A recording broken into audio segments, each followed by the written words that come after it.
কাকা চেকতে গেছে, কাকা খালি ঝাড়ি মারতেছে মনে হয়।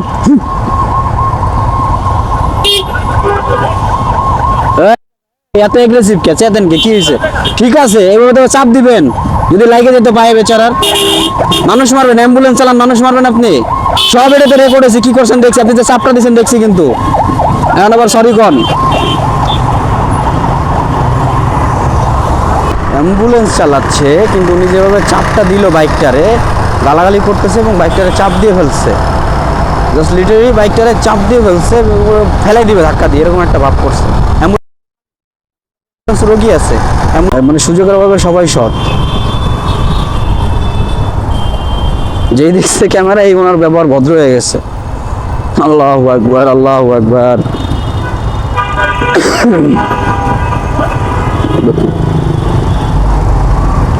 ভারত মিলাপ পরে করেন, টানেন।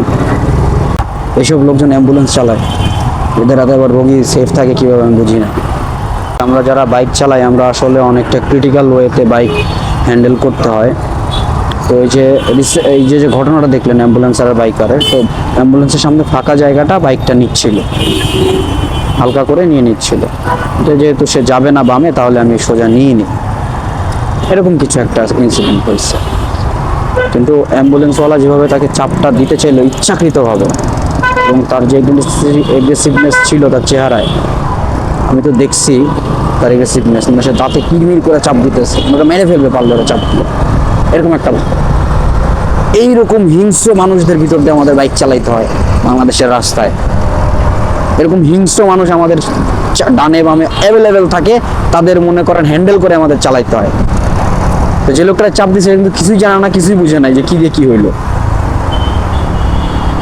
ভাগ্যেশ আমার ক্যামেরাতে রেকর্ড হয়েছিল ব্যাপারটা, এর জন্য আপনাদেরকে দেখাইতে পারবো যতটুকু পারি। পরে ওনার অ্যাপোলজির ব্যাপারটা দেখছেন আপনি, কি করছে দেখছেন আপনি, কি করছে উনি, আপনার ফাঁকা জায়গাটা দিয়ে বাইকটা ঢুকাই দিয়েছে, এই তো, আর তো কিছু করে নাই। জায়গা ফাঁকা ছিল, বাইক নিয়ে গেছে। বাইক তো চালাই আমরা এর জন্য যে তাড়াহুড়া করে ফাঁকা জায়গা দিয়ে চিপা চাপা দিয়ে চলে যাবো, নাহলে তো বাসেই যাইতাম। এত টাকা খরচ করে বাইক কেন কিনবো, এত তেল খরচ কেন করে জীবনে ঝুঁকি বা কেন নিবো। ক্যামেরা দেখুন, হাইসা দিচ্ছে, উনি ইনোসেন্ট। তার আগে ওনার দাঁত কিরমিরটা যদি আপনি দেখতেন, হ্যাঁ। তারপর উনি অ্যাম্বুলেন্স ড্রাইভার, যার হওয়ার কথা, মানে বর্তমান পরিস্থিতিতে সবচেয়ে মানবিক মানুষ হচ্ছে যারা অ্যাম্বুলেন্স ড্রাইভার, তারা মানবিক হওয়ার কথা তাদের।